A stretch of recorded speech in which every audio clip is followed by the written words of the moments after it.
Right, is my sound working? Hello? Hello? It looks like I've got sound. Is it working?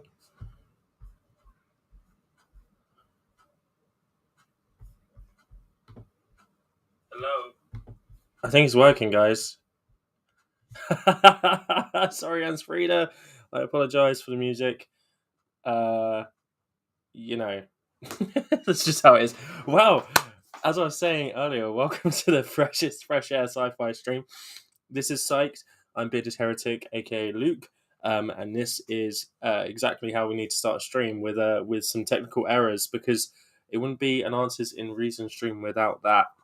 Now, I don't have any guests joining me today, so again, just like last time. Oh, thank you, Ansfrida. I appreciate that you like the music. That's great. Just like last time, you've got me to yourselves for about an hour and a half. And today we're going to be talking about eyewitness testimony and memory and things like that. You know, all the cool stuff. Exactly, Mark. It is par for the course. You know, they have one, I think, every time they do a stream. And you'd think uh, that we would have figured it out by some point, but I blame technology because I don't know what happened, but my internet randomly cut out and then I came back in. And then the sound didn't work, and then I came back in and the sound did work. I'm not entirely sure what happened, but there we go. That's just how it is sometimes. So yeah, let's get started. There's going to be a bunch of that stuff that I cut off the start of this, so you won't see that in the replay. But hi to Sandy, hi Mark, hi Hans Frida.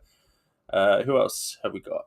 We've got anyone else? I think that's it for the time being. Nice to see you all here.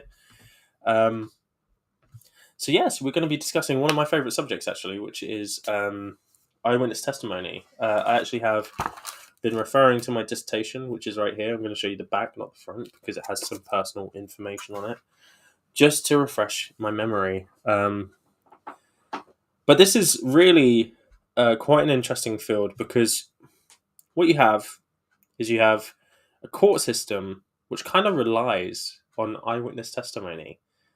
You know, without people coming in and saying what they saw or what they heard, ear witnesses, I suppose that would be, or what they experienced. A lot of court cases would. Hi, Jovial Dane. Nice to see you here. A lot of court cases would not be viable.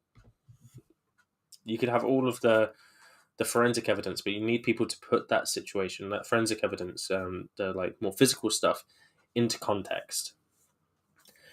But there has been since like the kind of 70s or 80s, there has been discussions around whether eyewitnesses are the best source of information and about how good eyewitness testimony really is. One of the most famous studies that looked into this, got my Rubicon. It's not an ad, it's just delicious. I would recommend Rubicon mango juice to anyone. This is the sparkling one. Anyway, what one of the most famous studies that looked into this was the Loftus and Palmer study. And this was not necessarily around eyewitness. Well, it was about eyewitness testimony, but it was about how eyewitness testimony can be altered using different phrasings. So the idea, I'm not going to go into every detail of the study, but the idea is that the participants would see a car accident, another car hit another car. Yes, exactly, Mark. Then what would happen is there's a few different variations on this, but the one that sticks with me the most is where they'd go away and then they'd come back and they'd be put into 5 different categories essentially, and they would ask if they said what speed was the car going when it, like, what, I can't remember the exact wording, but they'd say like bumped, hit, crashed, smashed, or collided, those kind of words, and they escalate as they go up. Collided is in the middle somewhere, not at the end. What speed was the car going? And what you'd have is you'd have people who were in this like smashed category. How fast was the car going when it smashed into the other car? Would estimate a higher speed, so you know they could estimate 40 miles per hour, 50 miles per hour, something like that. compared to the people where it was like bumped or collided or something, which they might estimate like 20 miles an hour or something. And that really tells you that even just that one word, you put that one word in, people's memory changes. It actually changes the memory. And essentially what this comes down to is people's schemas and scripts. They would reinvent the memory essentially, because when you're remembering something, it's not like you're encoding a movie. You're essentially remembering the memory that you had of it. So, and the feelings, and you only encode certain information. So they wouldn't have been thinking about at the time how fast the car was going. So they're using the word in the question to replicate it, to estimate it, right? And this is a real problem because a lot of lawyers like to use leading questions. They like to lead someone down a path to get to their own end. And that can be problematic because when you have someone sitting in the witness box, there's a lot of pressure on them. And someone uses a leading question or a word that's leading, then they'll misremember it. And you can't undo it either, So you could say it and other people could object, and you've already implanted that word into their minds. So it's problematic, and that's just from one word. One word can change a memory. And I think that, we've got to remember that we overestimate. Normally, we overestimate exactly how good our memory is. We think we remember a situation or a memory really well, and then we might see video footage of that, and it's not at all how it happened, And Mark Caesar says it's a good idea to have a dash cam. Yeah, it is, because then you're not relying on your memory, because you may have been the one in the fault at that time, and a dash cam will show the truth of the matter. There was a situation I was in where I went into they have these weird things in London called low traffic neighborhoods, and by low traffic they mean unless you live in that street, cars can't go down there. They just can't go. So it's not low traffic; it's more no traffic. It's not even set to time. So I was going down the road and then the sat nav told me to turn right into this other road, and this other road was a no traffic or low traffic neighborhood.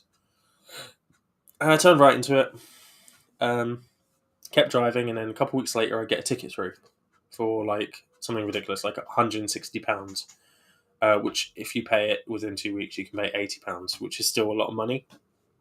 And I was like, what? And I had a dash cam at the time. I don't use it anymore, even though I should. And I don't remember there being any signs. And I checked on Google Maps, and the signs were there.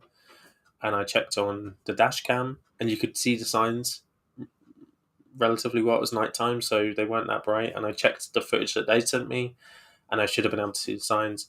But I don't think they were well lit. But maybe that's just my false memory, my biased memory. Hi, Ryan, Cultastic. Nice to see you here. Maybe that's just my biased memory. So it's that kind of thing, you don't really recall. So if I turned that dash cam footage off, they would have seen that the signs were there and that I should have seen them, essentially. So I didn't end up doing it, and I ended up paying the fine. Like the good citizen I am. I mean, I don't agree with those areas, and the people that live in them don't agree with them either. So they cause more traffic on other main roads. So yeah, but hey, that's just a story about my recollection of something. Now, and Frida makes a good point about, according to Neil deGrasse Tyson, eyewitness testimony is the worst possible evidence. Now, I agree and disagree, because good eyewitness testimony is good evidence. The problem is, most eyewitness testimony is bad eyewitness testimony, and that's kind of what we're going to talk about today, is what makes it good and what makes it bad. But it's important to note that there's a organization called the Innocence Project in America, which is essentially a project that's trying to reverse miscarriages of justice in the American system. and they're doing a really good job of it. But their statistics show that 50%, no, sorry, larger than that, 75% of all miscarriages of justice are the evidence that swayed the jury was eyewitness testimony. It was the eyewitness testimony that caused the miscarriage of justice. 75%. That's 1 in 4. 1 in 4 miscarriages of justice are caused because of eyewitness testimony. That's a large amount, and some of those have led to the death penalty in America. This is why I'm really glad we don't have the death penalty here. I mean, one, I think it's immoral anyway, but the second reason is that the chances of something going horribly wrong are too high for me. Even if it was 1 in 1,000 people, it's not worth that one life just to have the death penalty when we have other courses that we could take. But anyway, we're not talking about death penalty today. Hey Joe, can I just say Joe has just called me gorgeous, and I think he's absolutely correct. And I'm going to leave that on the thing for a while. So hey Joe, stop flirting with me. Got a girlfriend.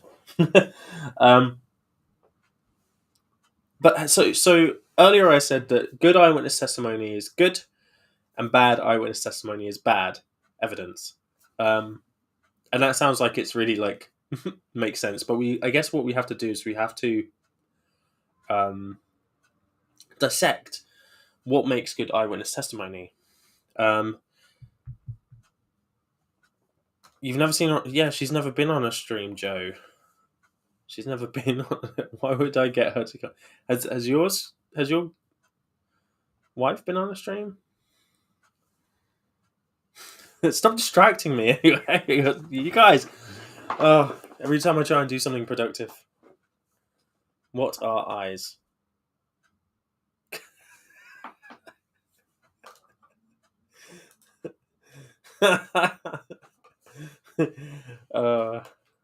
God. Oh God, Joe. I hope she's okay.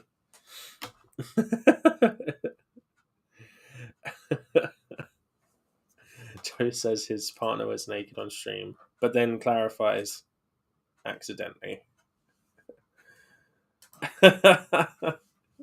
Well, that can't really happen here because I keep my door shut. I think you used to have your door open into the hallway.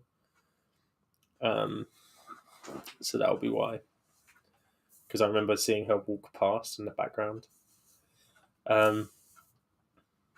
So what is good eyewitness testimony? So, my old lecturer and supervisor at university was a man named Marcus Binderman, Dr. Marcus Binderman, and he was he is. I assume he's still doing it. A psychologist who is very interested in like neuropsych stuff, but particularly interested in the Joe, you're so bad, man. What is psychology? That was the first stream. We're on the third stream now. I'm doing well. I've got three out. Well, this is the third. I'll get the third one out, hopefully. He's interested in eyewitness testimony and looking at how it works and kind of the cognitive process behind it. So he developed a bunch of studies, and some of them are pretty incredible. And I managed to do some research with him as well, which was good. And I'll go into that a little bit later, not too much, because it's an undergrad dissertation, so it's not like major breakthrough. Otherwise, it would have been published, and it wasn't. But essentially, the idea is that he found that averagely people, if we're talking about recognizing faces in general, people can recognize faces, unfamiliar faces specifically, about 66% of the time. So 2 out of 3 faces they'll remember.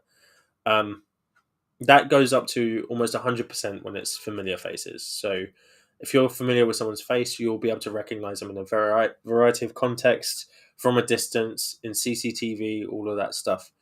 And that is kind of generally true. Most people are pretty good at recognizing people that are familiar to them. Most people are relatively bad. Like 2 out of 3 recognizing unfamiliar faces isn't that good. 66%. That yeah, so that's pretty bad. So the more familiar you become with the face, the better your facial recognition. That goes down when you start introducing new factors, such as the amount of time the person has to look at the face. So if you look at a face for 40 seconds as opposed to 20 seconds, you're more likely to remember it. Different lightings, different contexts. So if you see a face under one context and you see a face under another context, that also reduces the likelihood that you're able to recognize the face, etc. If someone's got a disguise on, there's quite an interesting thing that when it's an unfamiliar face, you focus more on the external features. So hairstyle, whether someone's wearing glasses, whether someone's got a beard, whether someone's wearing a hat. So disguises are very effective, like shockingly effective at meaning that someone won't recognize your face. And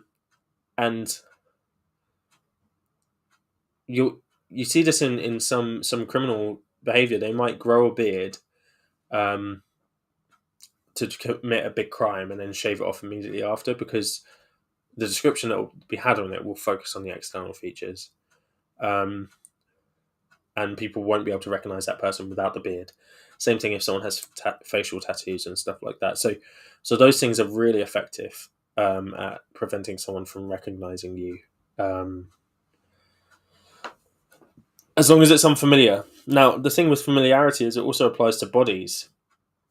It is unusual. It's an unusual thing, but we are worse at recognizing other people's bodies, like substantially worse than just their faces. We're better at facial recognition and body recognition.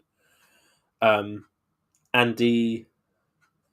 when we become really familiar with someone, we're even able to recognize their body at a distance or under different conditions and stuff. We can say, oh, that person's got that walk, or that person's got that body shape and stuff. So body recognition is exactly the same as facial recognition, except it's even worse when someone's unfamiliar, which is why CCTV is so difficult, because if I see someone walking across, I won't know who they are, but someone might be able to watch that CCTV, really bad quality stuff, and know exactly who it is just by their body and stuff like that. So it is interesting, that bodies also count into this, but we will be focusing mainly on faces. I'm just going to get to a couple of the comments. So I've seen studies where reliable people's memories change over time. Makes me wonder about my own long-term memories as to their reliability, or whether I have somewhat romanticized them. Yeah, I mean, memory is one of those things. One really interesting thing with memory is that if you remember a place you used to live, sometimes you implement what's the word? Not implement. You insert characteristics of the place where you live at the moment into that memory, and it's not actually how it looks when you look back at the photos. So in your memory, it's kind of like this weird mashup between where you live now and where that place used to be, and it's actually quite hard to recall recall that place perfectly. And you'll realize when you look at the photos of the old place, you're like, oh, I put this thing instead, and that's from the current house I live in, that kind of thing. And when you've redecorated as well, if you live in the same place and you redecorate, then when you have a memory in that place, you might insert yourself into the way it's decorated now rather than the way it used to be decorated, which is really interesting. And the same thing actually with people. If you have a memory from 5 years ago, you may have that memory and insert the modern day version of them into that memory. So how they look, if they've got a beard, if they've got different haircut, if they've got glasses, you may look at them now rather than remembering how they were. So it's very interesting, it's contextual. Hi, normalizing atheism, nice to have you here. Let me just see a couple more of the chats.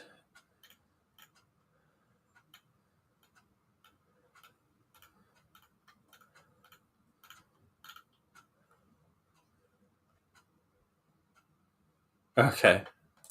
I'll address this one now. I don't have anything relevant to say at the best of times. So yeah, very interesting. So we've covered a bit about facial memory. However, my supervisor, Marcus Binderman, wanted to take that one step further. Oh, one really interesting uh, thing was actually if you get a driver's license and then like a passport, and if they have, as long as they have different photos on, and you take out all the names, you redact all the names and stuff, and you show the photos side by side, literally in front of someone, side by side, they still have a 66% chance of getting it right, whether it's the same person or not. A 66% chance side by side. And if they have the person's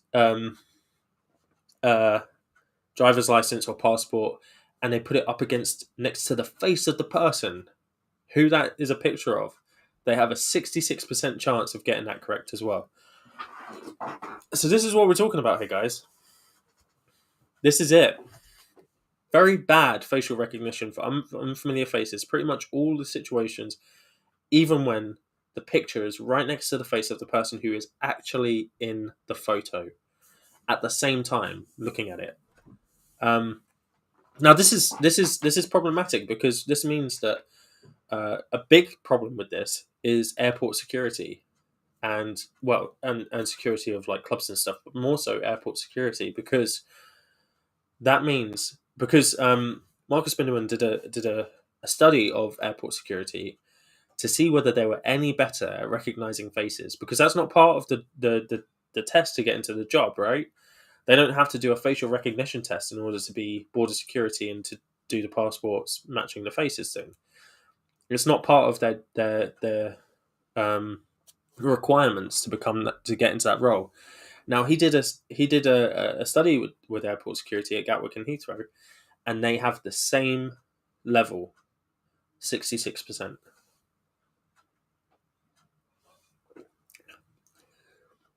Now, with all these things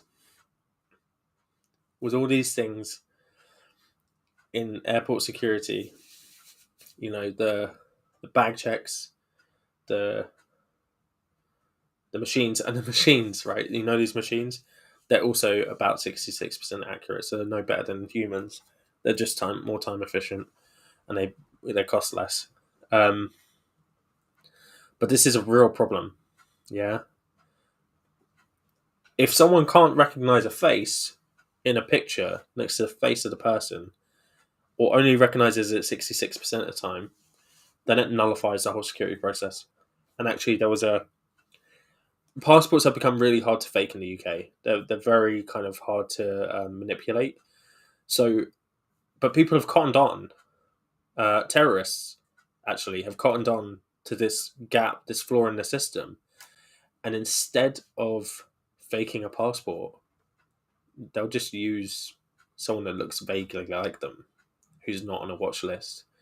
And there was a guy, a terrorist, who was on a watch list, and they were watching his passport and stuff, and they didn't think he'd left the country, but he'd gone to, I think it was Iraq and back 6 or 7 times in a year using someone else's passport. So this is this has real world consequences. This deficit in our ability to recognize faces, and it also has effects in the courtroom. Because if you have someone taking the stand and saying, "I saw this person. It was at night. It was about 20 seconds. I saw him. I saw his face for about 10 seconds. He was moving very quickly. I wasn't fixated on him at first because he was just as he was running past me. And they say they absolutely 100% know it was that person. They're wrong. They're wrong because the average is 66%. They're wrong or they're right, but the odds are against them.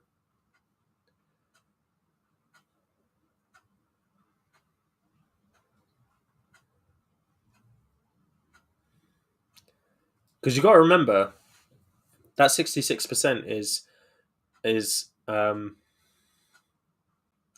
in this context essentially equivalent to chance. So you go. Let's get to some of the comments. Great. Enjoying the discussion. I recently visited my grandparents' home from the early 80s, and it was much different from what I'd remembered. Yeah. And I'd be interested to know. Sorry, I can't see your name because my screen is broken. Normalizing atheism. I'd be interested to know if you had implanted any of the stuff from your current house or things that you would have expected to be there but weren't, or anything like that. Did you implant anything? That would be really interesting.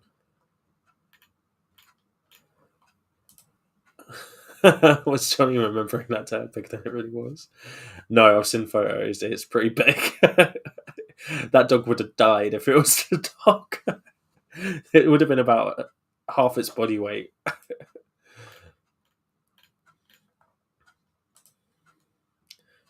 Thank you. Smell can really enhance memory. Smell can. Any of the senses really can enhance memory. It's about how you encode things. So smell is one of those things that is like a passive sense a lot of the time. So we're not really actively smelling things. We might just there might be a smell in the air, and we're kind of in that environment, which I think is why it is so effective. And usually you get quite unique smells depending on where you go. But any of the senses can trigger a memory. So essentially what that is when you're encoding the information, you attach that memory to that sense. And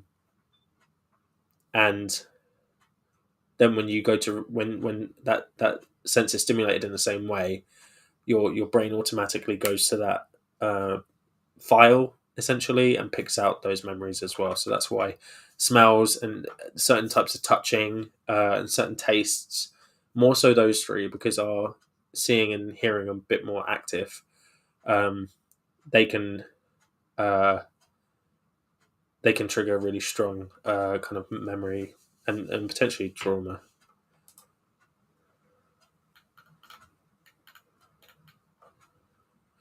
I'm not posting that, Joe. I'm not admitting to anything.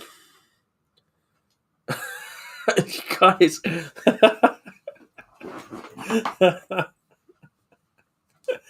Oh my goodness. Okay. Anyway, you guys are so distracting, man. It's great, but it just gets me off my train of thought. So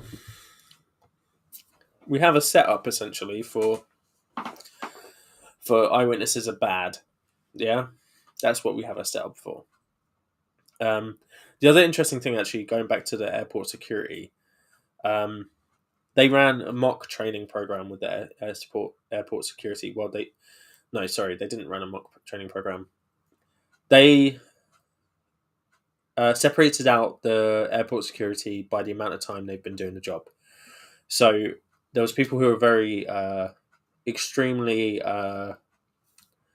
experienced in the role. They've been there for over 10 years, maybe even 15 to 20 years.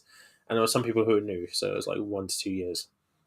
And what they showed was that it didn't matter how experienced you were, you'd have the same result. There was no significant difference between those who were experienced and those who were new.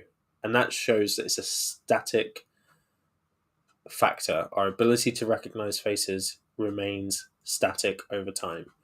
No amount of exposure or practice will improve it. And when you're thinking about the amount of practice, these people are viewing hundreds, if not thousands, of people a day for 5 days a week for 10 years. That's a lot of practice. They should be becoming better, but there's not a difference. So it means that it's a skill, innate skill. Now, using that information, Marcus Binderman was thinking, okay, maybe we can diagnose how good someone is at being an eyewitness. And this will essentially, Mark.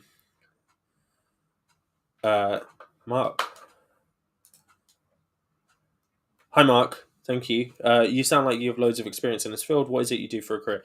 So actually, this is really this was a lot of what my undergraduate was on. My undergraduate dissertation, I wrote about how eyewitness ability can be diagnosed using a multiple lineup procedure, which is a great title. And yeah, so that was my undergraduate. And then I did a master's in forensic psychology, where I'm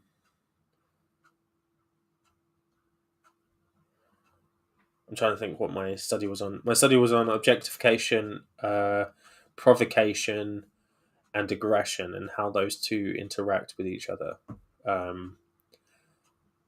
So that was interesting, but I got less significant results.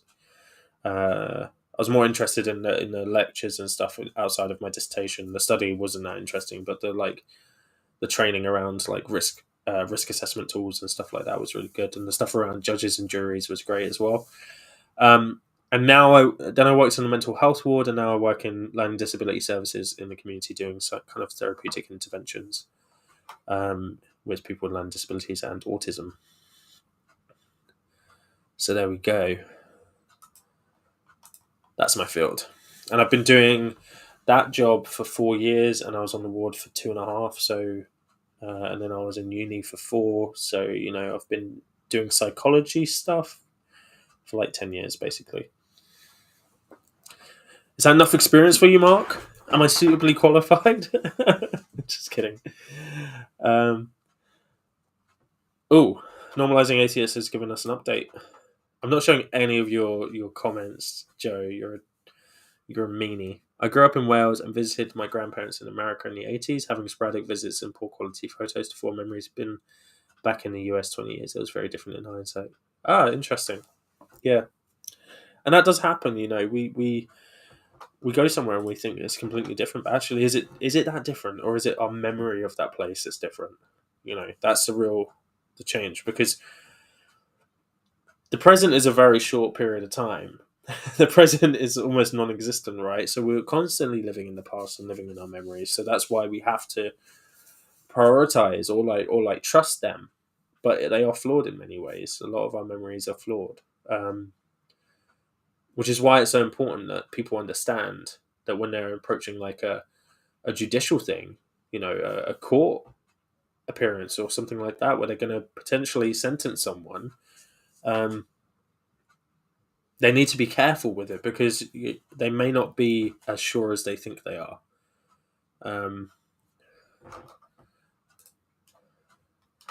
Thanks, Mark. The present is always disappointing. I don't agree with that. I think the present can be a place of real solace. Mindfulness is a really useful tool, and I know that, Joe, you struggle with mindfulness because of other factors, but it can be quite good to try and ground yourself in the present, where your anxieties about the future and your concerns around what's happened in the past are kind of a little bit more limited, because those are the two things we tend to be worrying about. Worrying about what is the future going to hold for me, or what's going to happen when I have that meeting next week or whatever. And then the past is, did I say that right? Was I a dickhead then, etc. So the present is a good thing, but I get it can be disappointing and boring. You don't know the presents I get from my parents.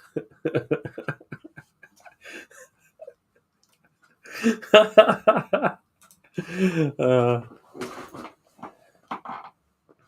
so anyway, so actually, this is what my thing is on. So the idea is that you could diagnose how effective an eyewitness is going to be prior to them testifying, and then that could be used as evidence for whoever side uh, to either trust or dismiss the eyewitness's testimony. Now, there's a problem here. Put your thoughts in the chat about what you think the problem with that concept is, and meanwhile I'll explain uh, exactly what how you would do that. So essentially, what you'd get is you'd get a bunch of what we call foils, which is just random people's faces, and then you'd have one face that they have to look at. They have a few seconds to look at that face, and then all the foils come up, and then they have to pick out which one is the right person, or is that person not there. And it kind of resembles a lineup, yeah. And you can do this with different time frames to test for time, but usually we use around 10 to 15 seconds to maintain its lack of familiarity. So you do that around 50 times, and then you get a really good estimate of. It's really boring to do because I have done it before. It's really boring just looking at these faces or whatever, and you get a bit fatigued towards the end. But essentially, you get a good estimate for how good they are at facing. Now, the average is 66%, but it can go down to 10%, 20%, and it can go up to 100%. There are people that can do it 100% correctly. And then what you do, and what I did in my study, is you create a fake crime. So in my study, it was a video of someone stealing out of a woman's handbag, a phone or something, and they had plenty of time to look at the face, but the face was moving about, and he was kind of like looking down a lot. So it resembles that kind of like situation where you don't really get to see their face properly. Like it would be as if you're sitting on the other side of the table and you saw this person still. And I did that under two conditions. I did that under long exposure and short exposure, and longer exposure was more accurate. But then what they'd have to do is they'd have to pick out that person's face over 6 lineups under varying conditions. So there was like sports pictures where I photoshopped the guy's head into a little football person's face. There was the proper lineup, just as in the lineup procedure one, and then there was like a profile photo on like Facebook or something. And what there was a really strong correlation between people who did well in the normal matching task, so where they just had to go through the lineups, and the criminal task. There was a really strong correlation, and that shows that that people's general face recognition skills is consistent with their ability to recognize somebody from a criminal situation.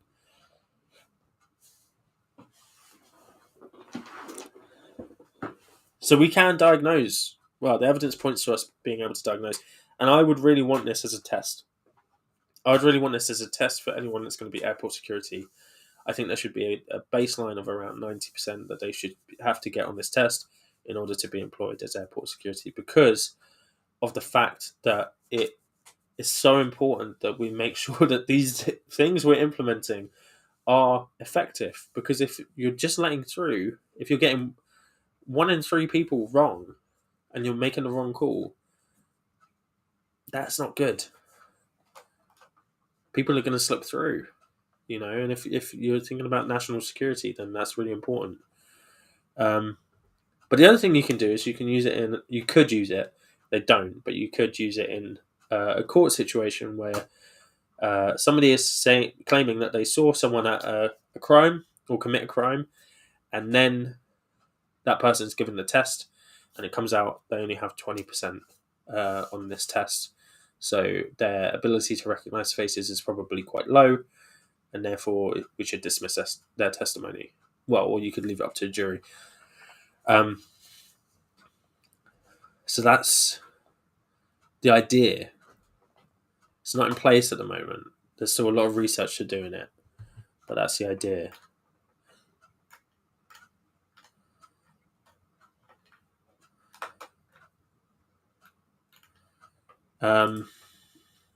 Mark asks, can you be successfully trained to be better at face recognition? The research suggests it's not possible. The research suggests that it doesn't matter how much experience you have or how much practice you have in recognizing faces. Your ability to recognize faces is a static factor. It's an innate skill, which is why we can diagnose it, because if it's just going to stay the same over a long period of time, then that means that we can say effectively that somebody's skill is going to be static as well.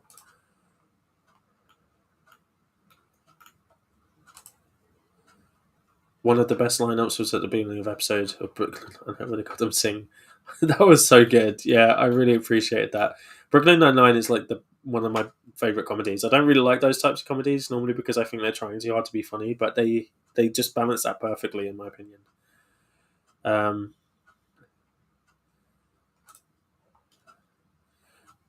How good are people reading facial expressions and micro expressions?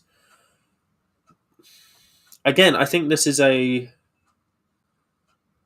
it depends on the person. I think this is going to be harder to quantify because you're essentially asking people to say, like, is this person happy or whatever. Micro expressions, I think, are a tenuous subject in psychology, and the behavioral, like, body language experts, the science isn't really there, unfortunately. It's a bit pseudoscientific. It's a bit a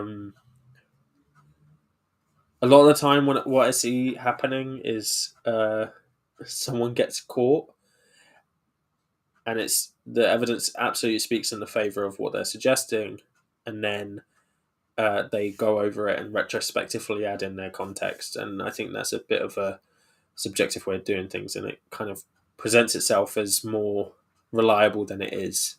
There's a reason body language is not admissible in court, and that's because it's misleading in a lot of ways, and it's not entirely accurate. And I think if they introduced it, you'd get a lot of people who were lots of miscarriages of justice as a result of it, just like you do with criminal profiling. So many people were arrested and charged with things that they didn't do because of criminal profiling, which is why it's not admissible in court. Criminal profiling can be used as a way of narrowing a search. So you can get a psychologist to come in and say, this is likely what this person is going to be like, but it cannot be used in court, and the police cannot. The police essentially can choose to rely on it or not, and they have to be able to justify why they did. But criminal profiling has led to a lot of people getting convicted for things they didn't do, and actually, it also led to a situation where there was a murderer, and they did a criminal profile, and it was nothing. He was nothing like the person who they profiled him to be, so he got away with a couple more murders when he should have been charged already in court. And he would have been using traditional police tactics. If the baseline was 90%, we wouldn't be able to hire anyone. Well, let me just quickly check my dissertation, because it's not actually that. The baseline, I'm just going to try and find the results. That's the methodology.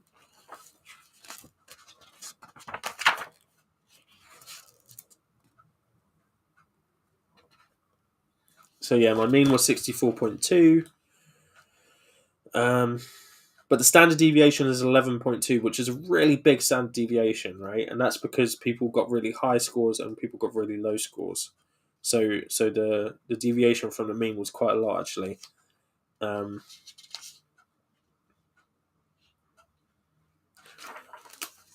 Okay.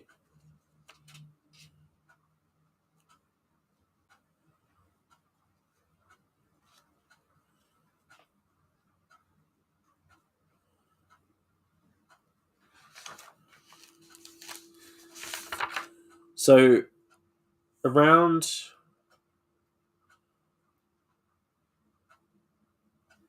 trying to just check quickly. Sorry, guys. I should really not do this. Maybe. I'm trying to find the details. So we did consistent accuracy, which is basically like as soon as they got one wrong, we pulled all their data. Um,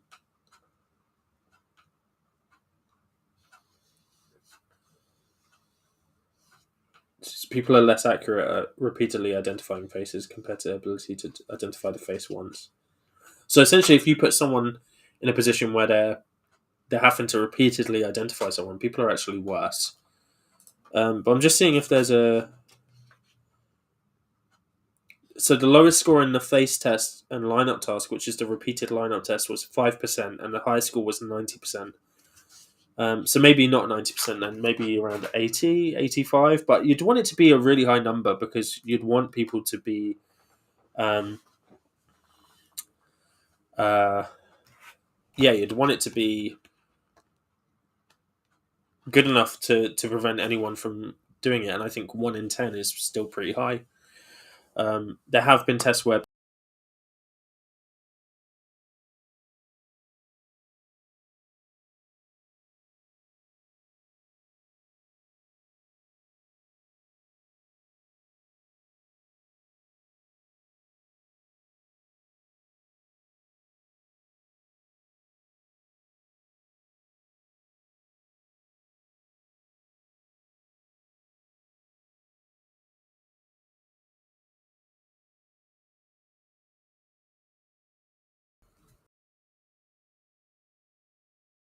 am I back?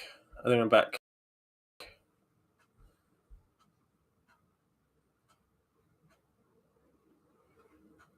What is going on? Am I back? Okay. My internet's it's an Ethernet cable, so I'm not entirely sure what's going on. How weird. Anyway, so let me just see. I don't know what I was saying. I've forgotten because I got distracted. So yeah, we'll have to deal with that.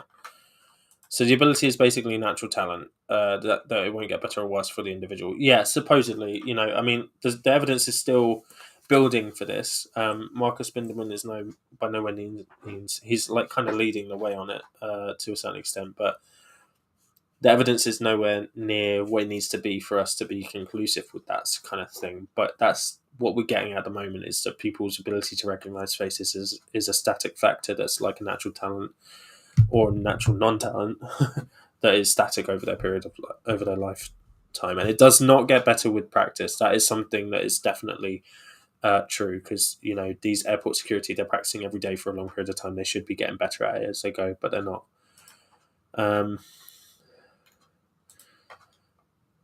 Judges are great at reading micro expressions. Would that be innate ability or something they have honed over the years? See, I don't know.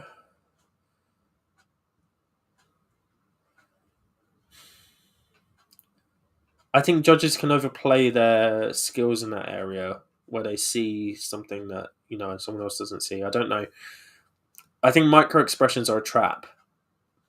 I think they're a trap. I think they're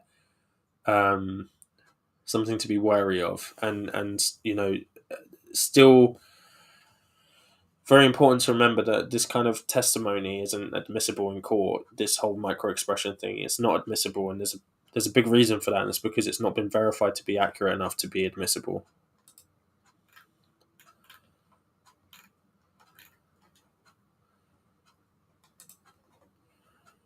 Could that be because they don't really care that they don't get better? No, I don't think so, because when you're doing it, like the length of time that the people that he was studying were like, it was like 20, 30 years on a job. So you'd expect there to be some, like, imagine your job being to play the guitar every day. You'd get better at it naturally, even though, especially over 30 years, even though you're not necessarily trying, the practice will improve your skills. Now, how much it will improve your skills is up for debate because you obviously have to learn with guitars and stuff. You have to learn like theory and stuff like that. But with face recognition, you don't need to do all that. It's a very passive thing, so you should be able to learn how to build that skill over a period of time. Is it possible to fake microexpressions? I'm so Mark. Let me be really clear on where I stand with microexpressions, because I don't think there is. Oh God, my headphone popped out. I don't think they're as big a deal as people make out. I think that a lot of the time their twitches. I don't know. I think macro based behavior is a lot better for assessing someone's like honesty or whatever. I think seeing someone like smile with half their mouth, like there was a period of time when I had an ulcer in my cheek and I couldn't smile out the side of my mouth, so I was smiling outside of half my mouth, and like I'm like, oh, if there was a behavior analyst person, they'd be saying that I'm duping delight or smiling with contempt or something, And sometimes people get like itches in their nose and they might scrunch them out, and then someone who does a micro expression thing might be like, "That's disgust." So this is the problem with micro expressions, is that they're kind of just read into, I think, a bit too much. Now there are things like reactions that people have that might be mild that you can kind of catch out, like in the Amber Heard case when she says TMZ, which was alerted, and then she's like, and then strokes her face. She was obviously like stopping herself from continuing and was like, "Oh, I shouldn't have said that." That's really obvious, and you see the panic in her eyes. But I wouldn't. That's obviously not a micro expression. That's a macro behavior. So they're entertaining channels, though. I do watch Spidey because it's entertaining, but I think that you got to take everything they say with a pinch of salt, because it's the science just isn't there.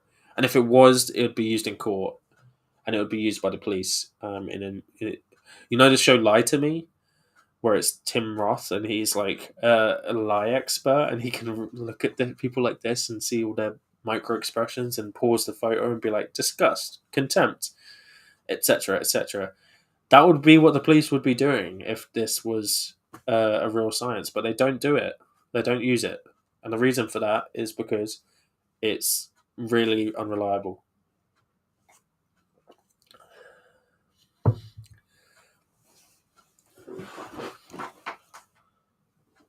So essentially what we have is we have evidence that shows that people are skilled or not skilled, or mediocre in eyewitness testimony. So we should be able to give them a test and say, guys, how good is this person? And then use that to either throw out their testimony or use it to bolster it. What's the problem?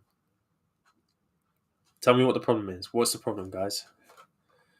I'm going to show this one whilst you guys have a think and let me know what you think the issue is. I think I think there are some expressions that could have multiple meanings too, and some no real meaning other than an itch or dry lip or something. Exactly.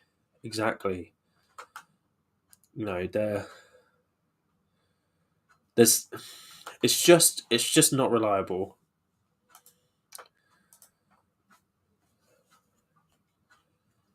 So go on, tell me what the issue is.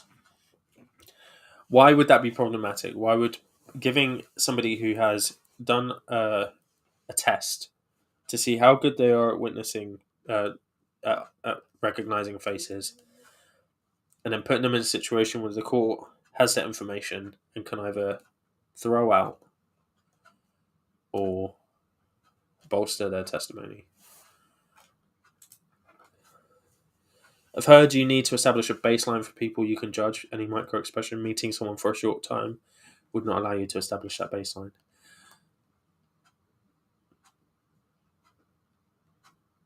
Yeah. Yeah, I mean, that would be how you'd do it. That would be how you do it. But my point kind of still stands in that even if you know a baseline, out of context, you don't know what, like, if someone knew my baseline and then I got an ulcer in my cheek and then I was smiling differently, they may read into that when it's not necessary, you know. I think actually the best things that they have are not micro expressions. The behavior analysts, the best thing they have is the way people answer questions. If they are avoiding the answer, if they use qualifiers, if that kind of thing, that's way more convincing to me than anything around micro expressions. That stuff is much better. You know, if someone skirts around the edge or doesn't commit properly or is trying to qualify something or is trying to convince using semantics, you know, that's much better than little twitches in people's faces.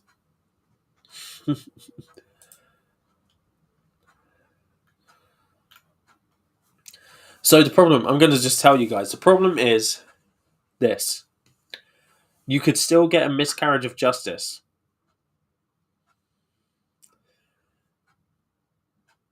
even if somebody scores 100% on the test, on the lineup test. They do really well on the lineup test. That does not mean that they are perfect at recognizing faces. What it means is that they did a good job of recognizing the faces in that test. And that is the problem. If we say that this person scored 100% in their lineup test and they did a really good job and they're really good at recognizing faces, it may actually bolster an eyewitness testimony that is inaccurate. Likewise, it could damage eyewitness testimony that is accurate, but the person scored really lowly on the test. You know, so this is the thing. You know, we've got to be very careful about these ideas that we have about, you know, providing tests to people, because they have to be really well thought out. Because if they're not, we could actually do more damage than we had before. We could do more damage by saying this person got a perfect go, and then people believe their thing outright. But then maybe they saw someone that looked vaguely like that person, and they're just sentencing this person based on this eyewitness who got 100% because they're credible. So that's the issue. I grant you the point that those expressions are not reliable, just a vague indication. Yes, yeah. So I do admit that there are some expressions that happen without us thinking about it before we've had the time to formulate our thoughts and react. And that's essentially what they say micro expressions are. It's like our immediate reaction shows in our face prior to us using our conscious minds to override it. That does happen. The problem is when we're using it to detect lies. That's a problem because we're basically asserting something about somebody's conscious state through their body language, which I think is, well, through subconscious body language momentarily, which I think is a bit of a problem. But also calling someone a liar is quite strong. It's a strong approach to take. But the other thing is that it can be affected by other factors, you know, especially sensory data. Like when you're just watching a videotape of someone and it's just like this, you don't know what's happening in the rest of the room. There could be other things that are going on that are impacting on that person's like expression that you're just not aware of. So I think it's important to just take those in your mind as well. Excellent. And Joe has to go. Bye bye, Joe. Enjoy your meal. And I'll see you later.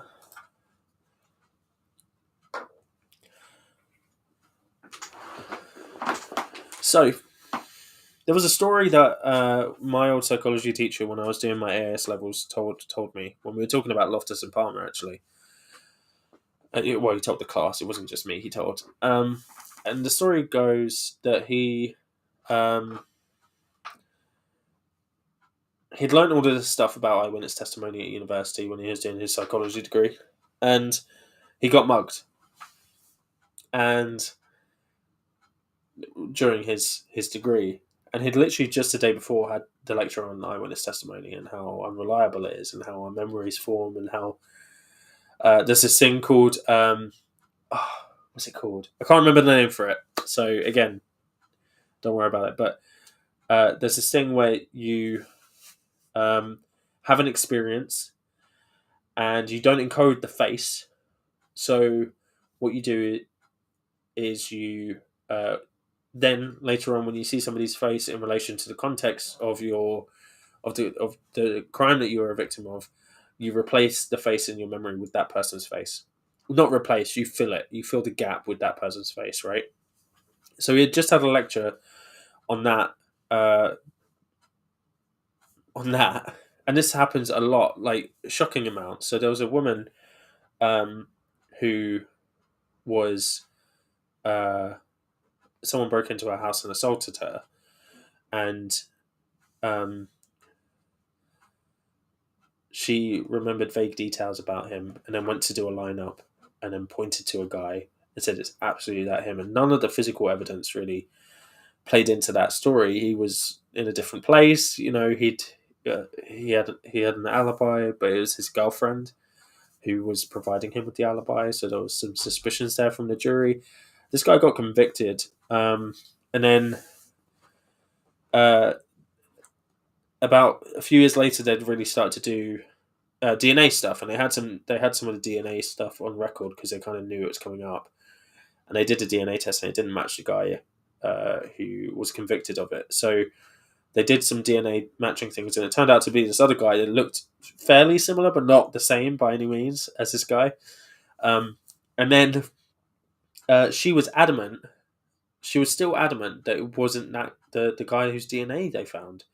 She was adamant that it was this other person. It took her a lot of time to kind of get over the fact that her memory had been changed. And the reason it had been changed was because of the lineup. And this goes back to the story with my psychology teacher. He just had the lecture about this. And he went, he got mugged, reported it to the police, and they arrested a guy. And they went, we want you to come down to the police station and identify him. And it wasn't a lineup, but it was just the one guy.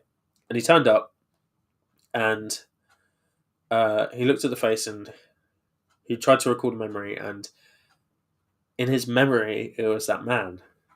He was like, that's him.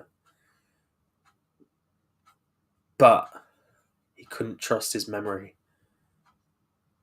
He could not trust his memory. He just had the lecture about this face transference brain thing that I can't remember the name of. And so he said, I couldn't tell you. It was dark. It was just street lights. He had his hood up. And again, as we say, the external features of the face are the things we remember the most. So if someone has their hood up, we struggle to remember the actual details of the face. It's just the external stuff. So he said, I can't testify to this. So the police had to let him go. He didn't press charges. Now,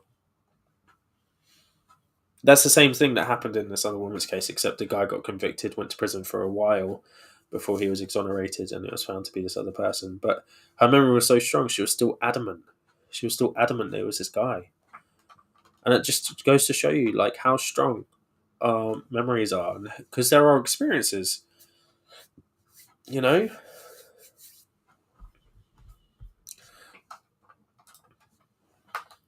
Mark, I've heard about that. It makes me wonder how reliable I am when I'm totally sure of things. Exactly, especially when people have said things or you've seen something happen, and you know, there's another actual situation that I learned during my masters, or we talked about during my masters around this as well, and it was about how there was a prison officer and a prisoner. Now, the prison officer was escorting the prisoner somewhere, and he had a heart attack or he had some kind of like thing that caused him to collapse on a staircase, on like one of the middle bits of a staircase, and um, he collapsed, and the prisoner started doing CPR on top of him in the staircase. Now another prison officer comes in from the top, looks down on them, and sees this prisoner on top of the prison guard, goes down and essentially takes him off, and I think hurts him in some way, beats him up essentially. Turns out everything's what's happened, but the first prison officer um, remembered, and I don't think he's lying when he says this. I think he genuinely remembers this. Remembers the prisoner punching, literally hitting the prison officer that was on the ground. He thought it was an attack. Now, I think that that's to do with his schema, his preconceived conceptions of what reality is and what he would be expecting. So when he looked down at the stairs, he saw this prisoner on top of a prison officer, and his recollection of it is, I saw punching, when actually it was CPR that was being done. I think the prison officer survived. But it's interesting, you hear these stories and you think, maybe I did perceive that wrong. And this is why we have to believe people a lot of the time when they're talking about their own experiences.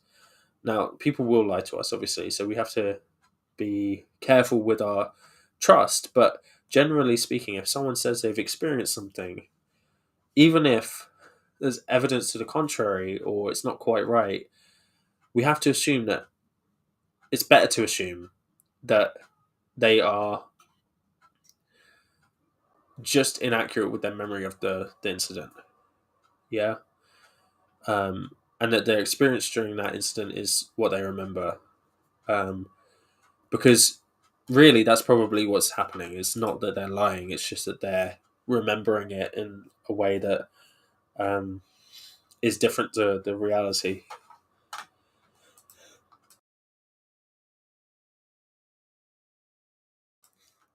And bless me. So yeah. Now, this all kind of like leads into how memory works, essentially, and how facial recognition works. Because facial recognition isn't just memory.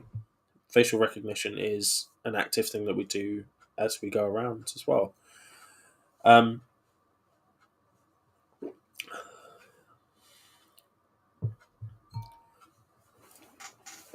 so let's start with facial recognition because that's the first stage.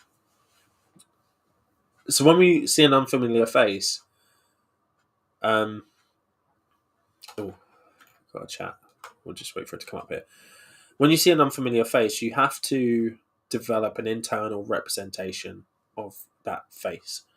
And that allows you to remember it more accurately and to remember it in different contexts and stuff like that. So once you become familiar with the way someone looks, you can then internalize that concept into your brain and then recognize it under different conditions, and your brain can understand how it would look in different conditions.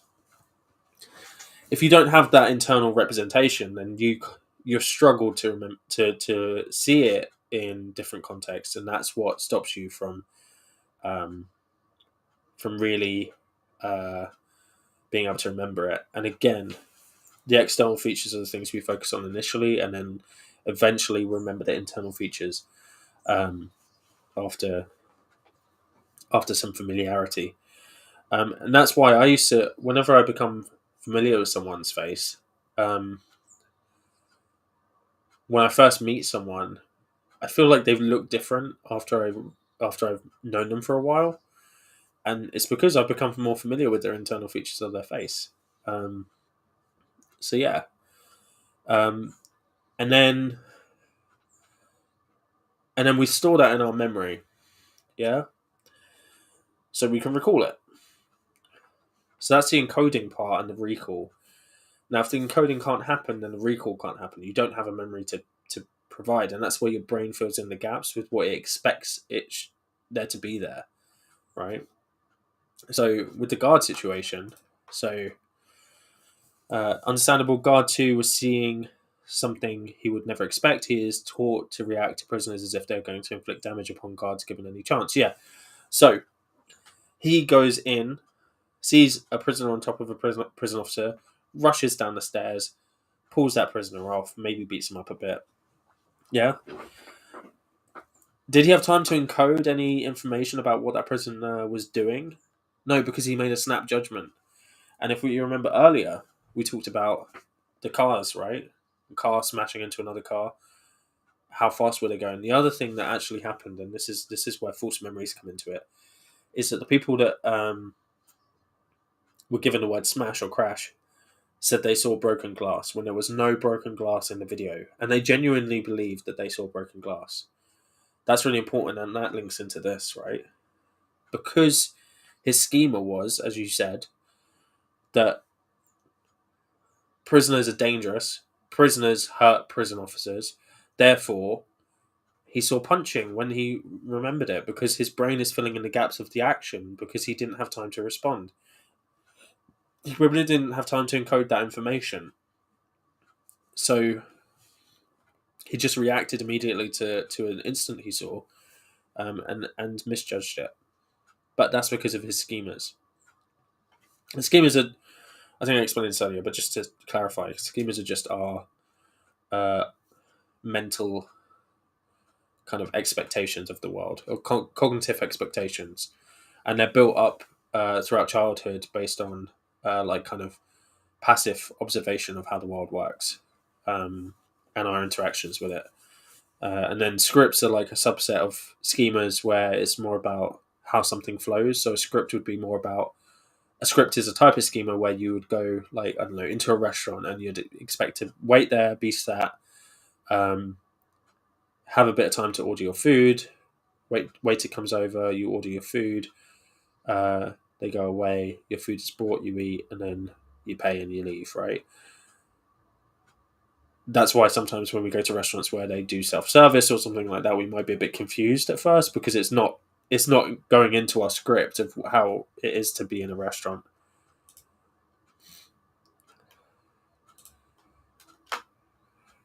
And the schemas are really important because they are the predicate for which a lot of our understanding of situations, social situations, and other things like that come from. So, and they kind of lead into our unconscious biases about the world. So, who are we going to back if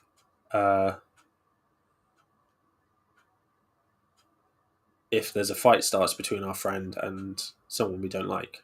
Yeah, that's the kind of thing we're talking about.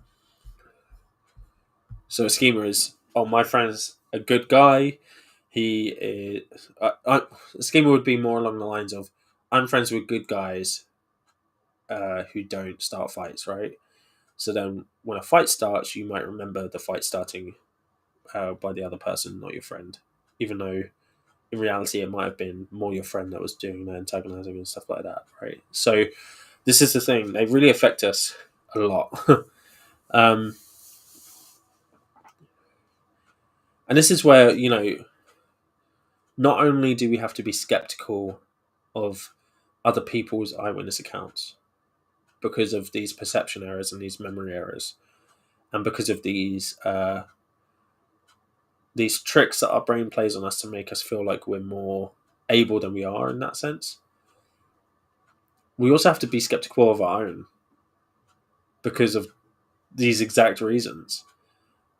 If we're so sure of something, a memory that we have to come to terms with the fact that actually we may not be right. We may be being influenced by our unconscious biases. We maybe have schemas that predispose us to a certain mindset and a certain perception style. We may have imprinted someone else's face onto the face of somebody that offended us, whether that's a criminal offense or just someone passing us in the street. We may not have actually sin what we thought we saw.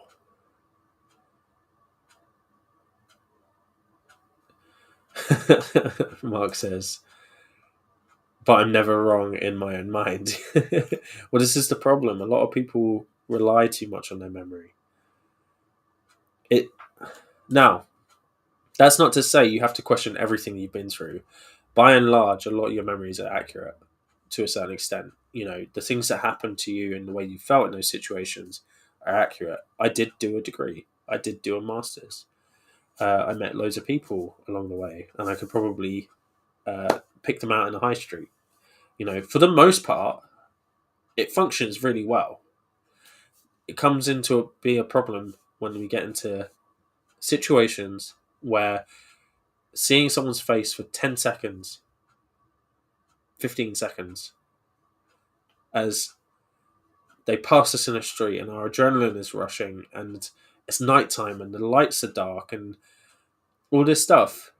And then we're about to say, this is the man that did it, and potentially sentence them to jail time. That's when we need to be questioning it. And we also need to be questioning it when someone makes a really extreme statement about an experience they had.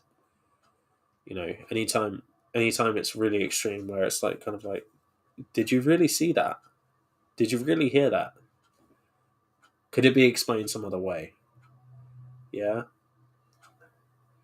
So, the title of this is Don't Believe Your Eyes. But really it should have been Don't Believe Your Memory.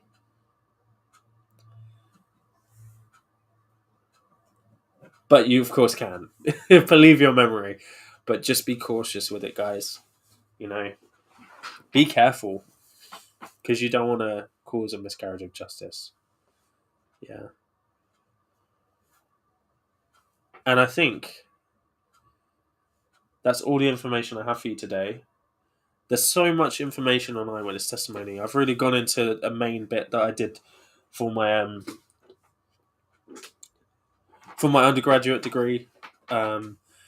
So there's a lot more to go into, especially around leading questions and creating false memories. So if this is something that interests you, it's certainly something that interests me.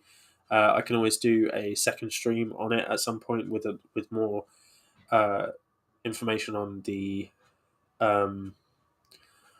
false memory aspect of it and the more kind of less around the faces aspect. But that's the thing that I did my undergraduate on, and I think it's very interesting personally. So if there are any questions, please put them in the chat right away so that I can answer them. And if not, then thank you all for coming. I will just leave it a couple of seconds. Mark says good presentation. Thank you. You're welcome, Mark, and I'm glad you enjoyed it. I enjoy doing these streams. It's really fun. If you enjoy them as well, please share the video, like it, and subscribe if you haven't already. Hit the bell notification if you want to get updated on when these are coming out. It's every other Monday at 7 p.m. GMT. So I won't be back next Monday, but I will be back the Monday after. That's just because I have a really busy life, and once a fortnight is easier for me. But if you do enjoy it, share it to other people you think will enjoy it, because we got to get a community going here. We got to build up this, but not only this, also the sci-fi streams with Joe and Dave. They're always very interesting. I know they've got a couple coming up, so I'll just plug them quickly as well whilst I'm here. I think they are doing one on social constructionism, which is coming up on the 31st tomorrow. And that will be at 9:30, although there might be a Plato's Rave, which is Joe doing DJing before that, which is always worth watching. And then they're also doing one on truth, fiction, and falsehoods, which is called Fictional Truth, Non-Fictional Falsehood. and that is on Thursday at 9 o'clock. So if you're interested in philosophy and you're interested in social constructionism and what's true and false, give them a watch this week. They're great guys, and they're really fun. So you won't be disappointed. So yeah. Okay, I'm not seeing any questions come in, so I'm going to say goodbye now. But again, share. We've got to get some more psych nerds in here because all of it is philosophy nerds. And I want to have the majority. I want to take over Answers in Reason with my psychology nerds. Anyway, you've been watching Psyched, the freshest fresh air sci-fi show. I'm Luke, and it's been a pleasure. Thank you all for watching, and I'll see you soon.